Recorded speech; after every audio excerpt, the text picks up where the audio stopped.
नमस्कार, मैं हूं संजय शर्मा। आप देख रहे हैं 4PM यूपी। आप योगी और मोदी की लड़ाई की बातों में उलझे रहे, उधर चीन के संग मोदी जी ने खेल कर दिया।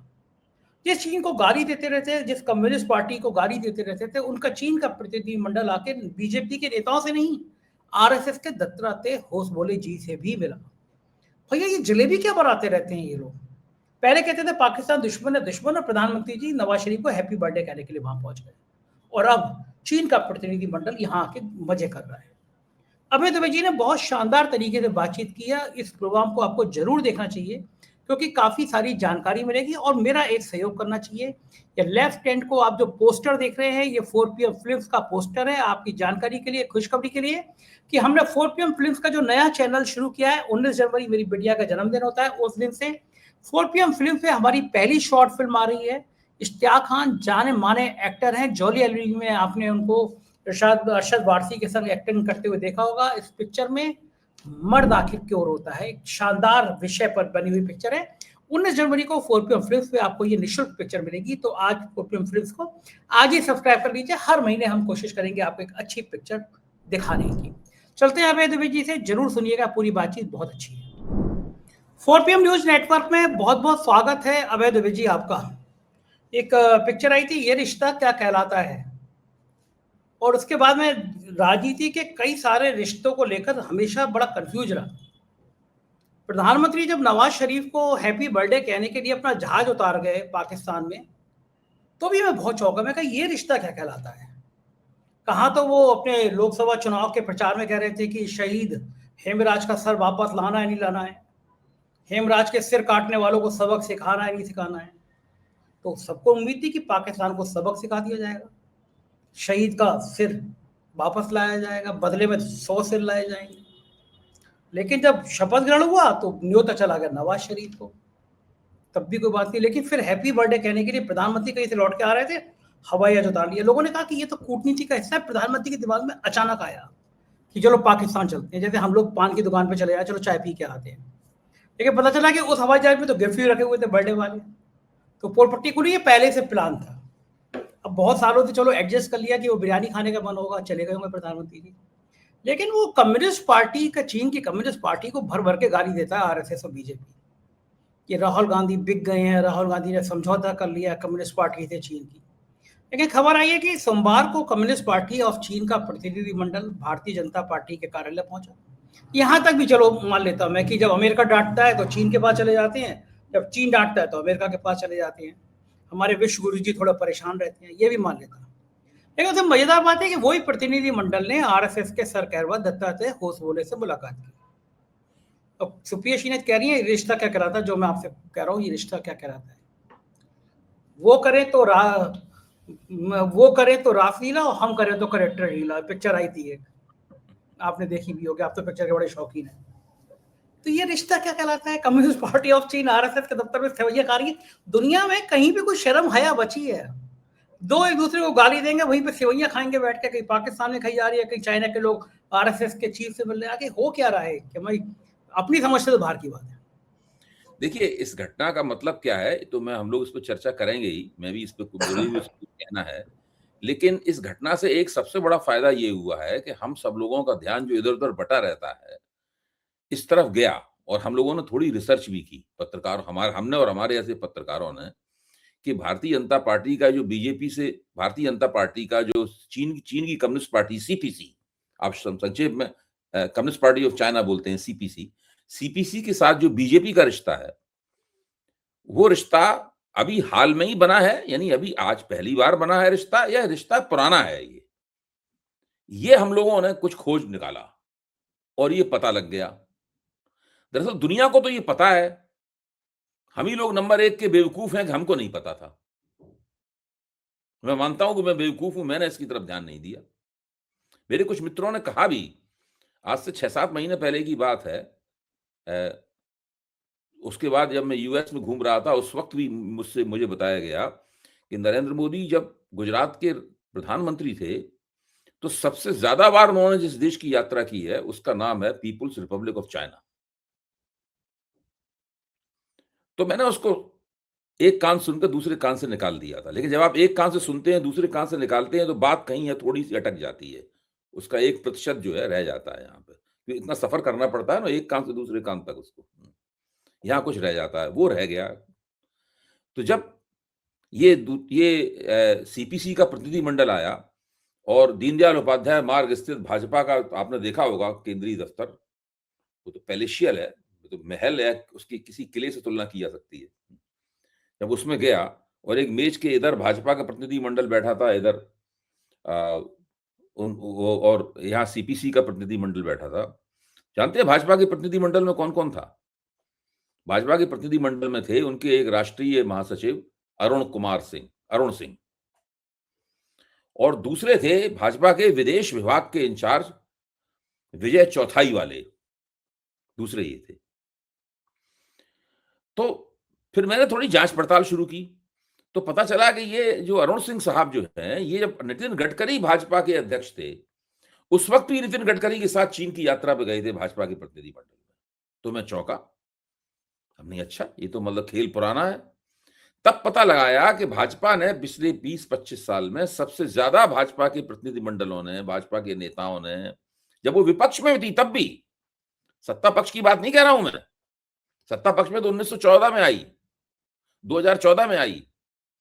जब वो विपक्ष में भी थी, यानी 2019 की बात बता रहा हूं, 2019 में जब नितिन गडकरी, 2019 नहीं, सॉरी, मैं गलत कह रहा हूं, उससे 2011 में नितिन गडकरी जब भाजपा के अध्यक्ष थे, उस वक्त भारतीय जनता पार्टी का प्रतिनिधिमंडल चीन गया था।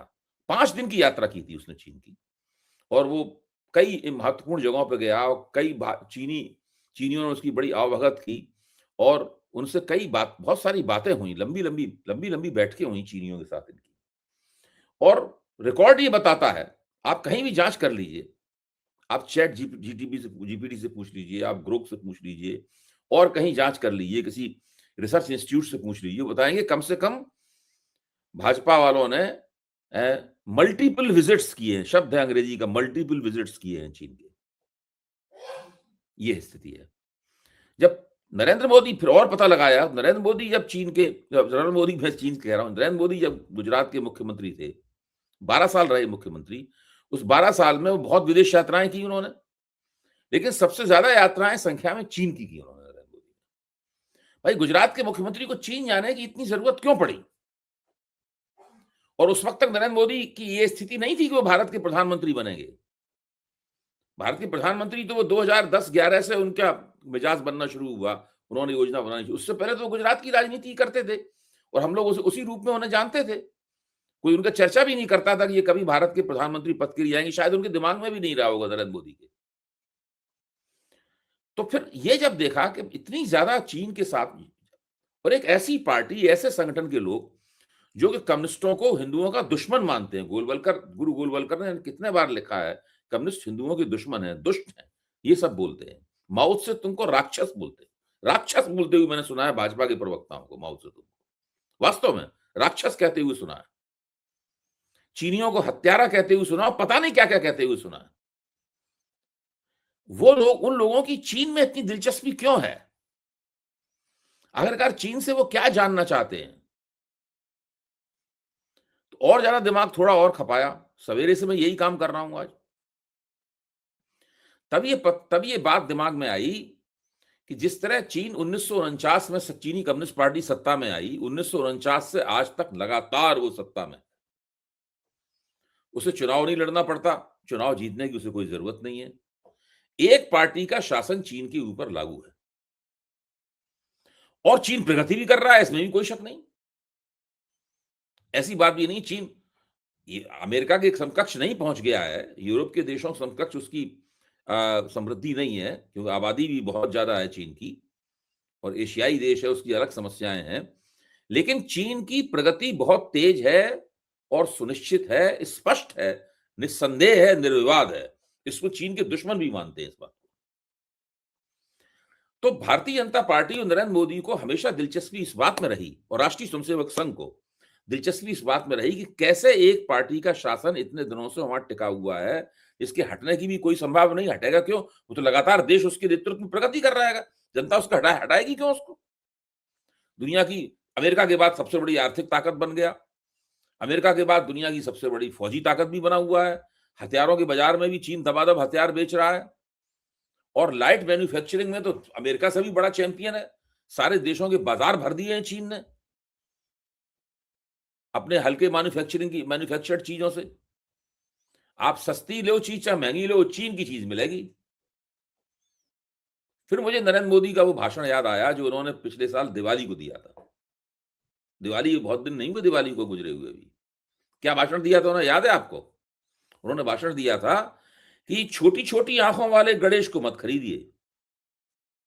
याद आया आपको? है? एकदम याद आ गया। छोटी छोटी आंखों वाले गणेश को मत खरीदिए। छोटी आंखों वाला गणेश यानी चीन से आई हुई गणेश जी की मूर्तियां, ये उनके कहने का मतलब था, उसे मत खरीदिए।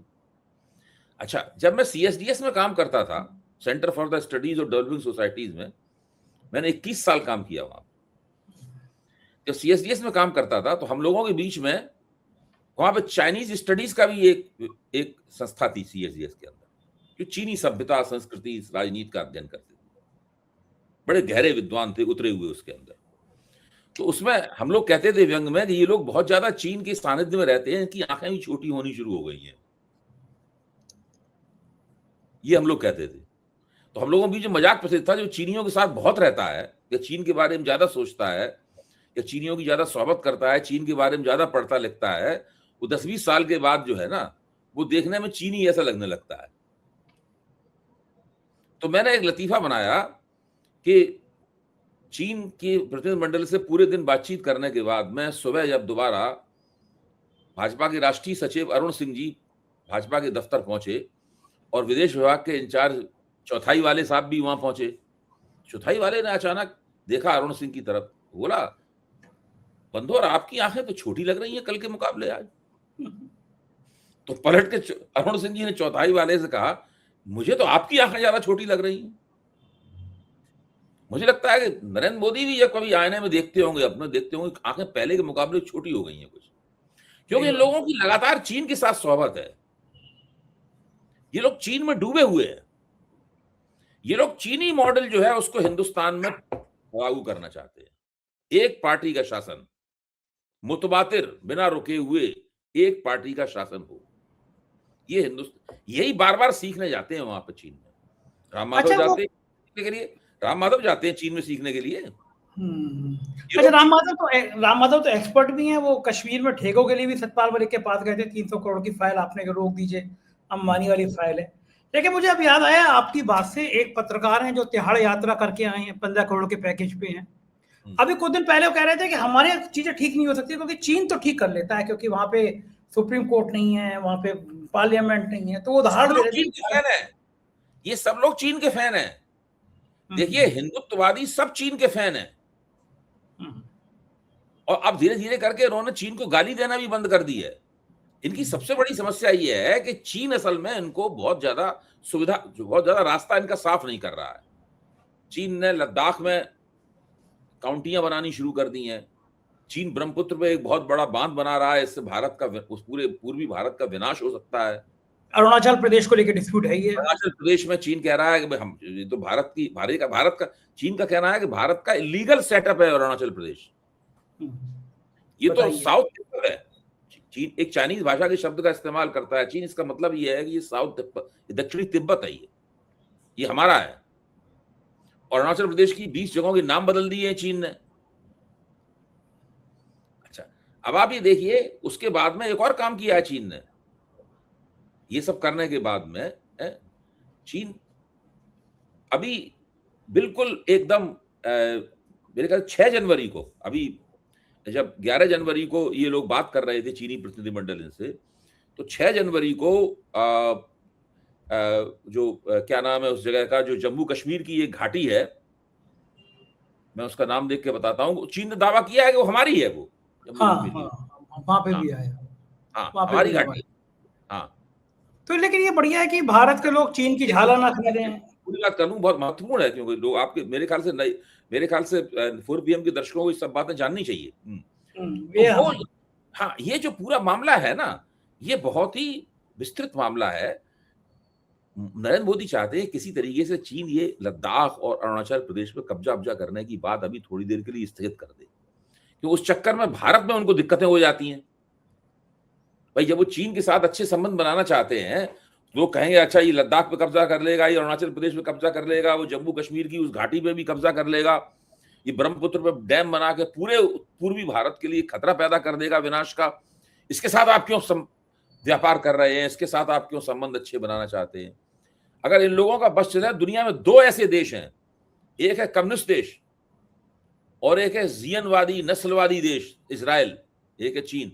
इन दोनों के साथ ही ये लोग प्रमुख संबंध बना के रखते हैं। इन भाजपा और राष्ट्रीय स्वयंसेवक के ये दो मॉडल हैं, चीन और इजराइल। दो मॉडल के आधार पर ये लोग चलते हैं, इसलिए सारा प्रपंच बन रहा है। मतलब और सबसे ज्यादा चिंता की बात यह है कि एनडीए के अंदर शामिल जो गैर भाजपा दल हैं, चाहे वो रामविलास पासवान की, चिराग पासवान की पार्टी हो, चाहे कुशवाहा साहब की पार्टी, कुशवाहा की पार्टी हो, चाहे नीतीश कुमार की पार्टी हो, कोई भी पार्टियां हो, इन सबका दिमाग फिर गया है, अकल इनकी घास चरने चली गई है।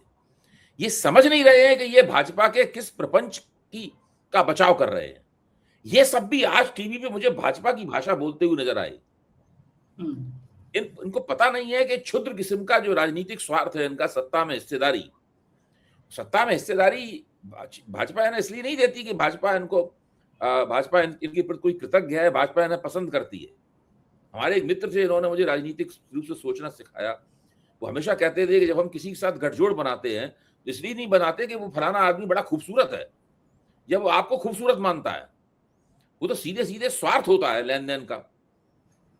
भाई अगर कुशवाहा की पार्टी के विधायक नहीं चाहिए होंगे, सांसद नहीं चाहिए होंगे, तो भाजपा उनके साथ समझौता नहीं करेगी।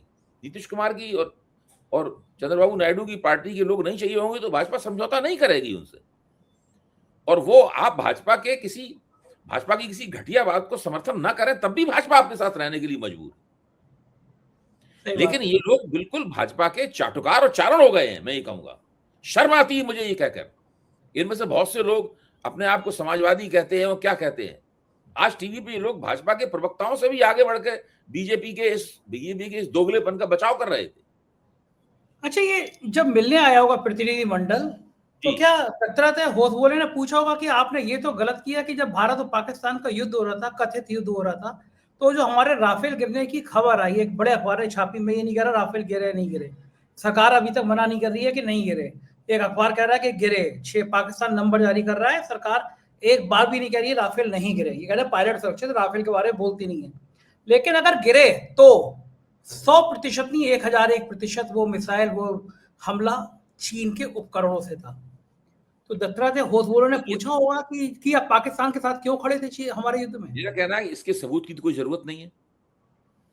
भारत के उप थल सेना अध्यक्ष जनरल राहुल आर सिंह ने फिक्की में, भारत में पूंजीपतियों के दो ही बड़े संगठन हैं, फिक्की और एसोचैम। फिक्की पहले है, एसोचैम बाद में बना है। फिक्की की मीटिंग में बाकायदा भाषण देते हुए, उस भाषण के वीडियो मौजूद है। आज कांग्रेस की पवन खेड़ा की प्रेस कॉन्फ्रेंस में वो वीडियो पूरा चलाया भी गया। वो साफ कह रहे हैं कि हमारी सेना बॉर्डर पर जब लड़ रही थी ऑपरेशन सिंदूर में, तो एक नहीं 2 विरोधियों का सामना कर रही थी। एक विरोधी था पाकिस्तान, दूसरा विरोधी था चीन। भारत की सैनिक तैयारियों की सारी लाइव रिपोर्टिंग चीन पाकिस्तान को कर रहा था, और पाकिस्तान के 80% हथियार चीन से आए हुए थे। ये भारत का उपथल सेना अध्यक्ष राहुल आर सिंह कह रहा है। ये सब रिकॉर्ड में है, और बहुत दिन नहीं हुए इस बात को हुए।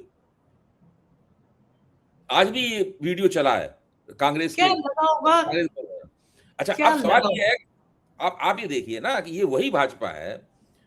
अटल बिहारी वाजपेयी के जमाने में संसद में कहा गया था, और जो संसदीय समितियां वगैरह थी रक्षा विभाग की, रक्षा मंत्रालय की, उन सब में कहा गया था कि पाकिस्तान हमारा कोई खास दुश्मन नहीं है, उससे हम तुरंत निपट लेंगे, हमारा असली दुश्मन है चीन। जॉर्ज फर्नांडिस रक्षा मंत्री थे, तब ये बात कही गई थी। मुलायम सिंह ने कई बार कहा पार्लियामेंट में खड़े होके। अब मुलायम सिंह की बात छोड़ दीजिए, मुलायम सिंह तो भाजपा सरकार में नहीं थे, लेकिन वो तो देवगौड़ा की सरकार में रक्षा मंत्री थे। और मेरा कहना यह है कि देखिए ना कि वो अटल बिहारी वाजपेयी की सरकार में ये बात कही गई थी। तो इससे आप अंदाजा लगाइए कि ये लोग कितने, जो जो टीवी चैनलों के ऐसे पत्रकार जो कि विदेश मंत्रालय की रिपोर्टिंग वगैरह करते हैं, वो इन लोगों के इस रवैये से भौचक हैं। उनकी बिल्कुल समझ ठीक में नहीं बात आ है, रहा है कोई कि भी हो इसका जाए। वो कह रहा है इसमें कोई विज़न नहीं है, कोई दृष्टि नहीं है, कुछ नहीं है, ये क्या कर रहे हैं ये लोग? क्योंकि क्योंकि उसने मैं तो ट्रंप ने अभय ठोक जी दिया, इसलिए चीन के सामने चीन के तलवे चाटने लगे। जब ठीक चीन बात है। ठोक देगा, तो किसी और तो के अभय तलवे भाई, चाटने लगेंगे। ये इनकी सही हालत बात। है। मैं तो इनकी अकल गलवान घाटी के इनकी अकल पे अफ़सोस होता है। ये निर्लज्ज हैं। इन्हें आत्मसम्मान की भी कोई चिंता नहीं है अपने। और मैं तो गलवान घाटी के बहुत पास तक सत्ता के लिए जो छोटी-छोटी पार्टी चिंटू किस्म के लोग शामिल हैं जो है, इनको भी अपने आत्मसम्मान की कोई चिंता नहीं है, राष्ट्रीय हित की कोई चिंता नहीं है। सब लोगों को शर्म आनी चाहिए। मैं तो गलवान घाटी के बहुत पास तक गया था और उस अफसर से भी मिला था जो गलवान घाटी में जो दुखद हादसा हुआ था, जब हमारे कई सैनिकों की जान चली गई थी। उस रात में सेना का बड़ा अफसर था, उसने मुझे सब कहानी बताई। आज उन परिवारों के दिल पर क्या बीती होगी जिनके शहीद हो गए थे गलवान घाटी पे भारत की सीमाओं की रक्षा करते हुए, जो मानते हैं संजय जी, चीन हमारा इतना बड़ा पाखंड चल रहा है। अभी सलमान खान फ़िल्म बना रहे हैं बैटल ऑफ गलवान गलवान। गलवान। सलमान खान खुद ही हीरो है उसके अंदर। हम्म, चीन ने उसपे आपत्ति की है, लेकिन कोई बात नहीं, फ़िल्म बन रही है, बननी चाहिए। मैं तो मानता हूँ।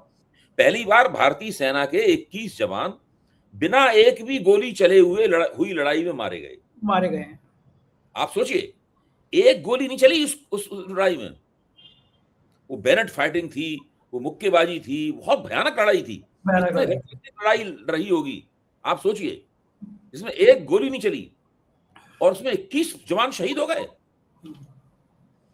अच्छा। वो जो है द गलवान घाटी के गाने सभी रंजान साहब ने लिखे हैं, तो मेरी परसों उनसे हाँ, मुलाकात हुई, बता रहे हाँ, थे कि हाँ। किस तरह वो कह रहे थे मुझे बड़ा अच्छा लगा कि मैं देशभक्ति के गाने लिख रहा। लेकिन अब जो इस मुलाकात पे पता नहीं सलमान खान और सभी रंजान साहब क्या सोच रहे होंगे कि यह मुलाकात कैसे-कैसे हो रही है। नहीं, नहीं, और पाखंड मज ये है कि जब ये गलवान वाली फ़िल्म आएगी, तो उसके अंदर भी भाजपा वाले नाचेंगे। हाँ, नाचेंगे, नाचेंगे, हाँ, राष्ट्रभक्ति की बातें करेंगे। हाँ, राष्ट्रभक्ति अच्छा की बातें करेंगे। आरएसएस वाले मजे की उसके गाने गाएँगे हाँ, और हो मजे सकता की है फ़िल्म बात देख ये भी लिया, फ़िल्म हिट भी हो जाएगी इस चक्कर में। हिंदू अभय की जी बात नहीं, मजे की लोग बात डांस ये कि करेंगे इधर-उधर। मतलब आप देखिए मूर्खता और ज़लालत, बेवकूफ़ी और ज़लालत की चरम सीमा है इन लोगों की।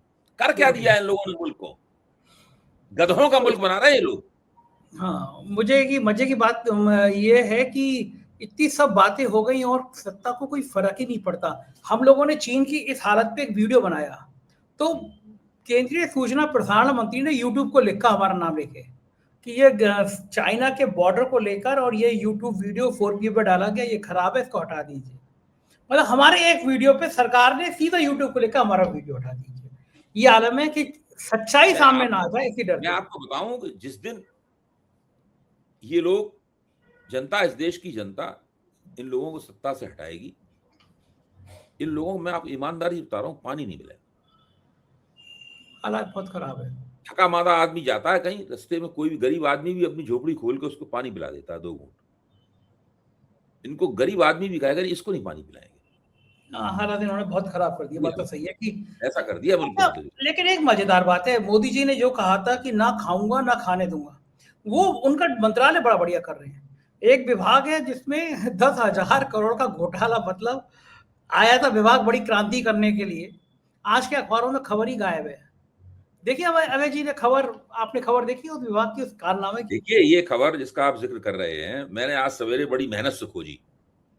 ये भास्कर के 13वें पन्ने पे छपी हुई है छोटी-सी खबर, 13वें पन्ने पर। देश का सबसे बड़ा अखबार है, करोड़ों में छपता है। वहाँ ये खबर छपी हुई है। खबर मैंने पढ़ी, मैं तो हैरत में रह गया। प्रधानमंत्री कौशल विकास योजना में 10,000 करोड़ रुपए भारत सरकार ने लगाए। 7 साल में 10,000 करोड़ रुपए भारत सरकार ने उसके लिए आवंटित किए। वो उस पे खर्च हो गए सारे के सारे 10,000 करोड़ रुपए। आज जब हमारे अपार्टमेंट में लोहड़ी जल रही थी, तो हमारे मित्र रवीश कुमार भी वहाँ मौजूद थे। तो उनसे बातें होने लगी राजनीति के ऊपर। तो रवीश ने मैंने उनको इस खबर के बारे में कहा, तो रवीश ने हँस के कहा कि मैं तो न जाने कब से अपने दोस्तों से कह रहा हूँ कि कहीं कौशल विकास योजना का कोई बोर्ड लगा हुआ दिख जाए, कोई सेंटर दिख जाए तो उसकी एक तस्वीर भेज दो। उनको आज तक कोई तस्वीर नहीं। मैंने भी पूरा हिंदुस्तान जाने कितने बार घूमा। आपने कहीं देखा कौशल विकास योजना का, स्किल डेवलपमेंट का कोई आपने कोई कियोस्क देखा हो, कोई सेंटर देखा हो, कोई देखा आपने? कोई नहीं। ये पूरी तरीके से एक घोस्ट परियोजना और घोस्ट मंत्रालय है, भूत मंत्रालय है ये पूरी तरीके से। 10,000 करोड़ रुपए सब मिलकर खा गए। सीएजी की, भारत के महालेखा परीक्षक की रिपोर्ट बताती है कि जो इसके परीक्षार्थी थे, जिनकी कौशल का विकास किया जाना था, उनमें से 96.7% लोगों के बैंक खाते फर्जी थे। उनकी रिपोर्ट बताती है कि 1 करोड़ इस योजना में जो एनरोल किए थे, 1 करोड़ लोग, उन 1 करोड़ लोगों के एक ही सेल फोन नंबर था। 1 करोड़ लोगों का एक ही उनका ईमेल एड्रेस था। ये सीएजी की रिपोर्ट बताती है। सीएजी की रिपोर्ट जो उसमें वर्णन करती है, आप उस वर्णन को सुनेंगे तो आपके छक्के छूट जाएंगे। और मीडिया में कोई जिक्र नहीं करता इस बात का, कोई खबर नहीं छापता इस बात की।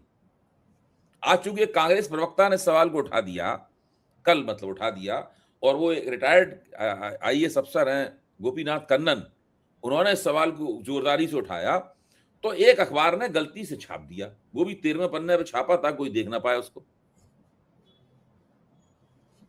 ये हालत है। 10,000 करोड़ रुपए का घोटाला इस सरकार में हुआ है, और सरकार बड़े गर्व से कहती है कि हमारे शासनकाल में कोई बड़ा घोटाला नहीं हुआ। ये तो कह नहीं सकते कि छोटा करप्शन नहीं हुआ, वो तो सब लोग जानते हैं छोटे छोटे बहुत करप्शन हुए, क्योंकि बड़ा घोटाला नहीं हुआ। 10,000 करोड़ रुपए घोटाला छोटा होता है?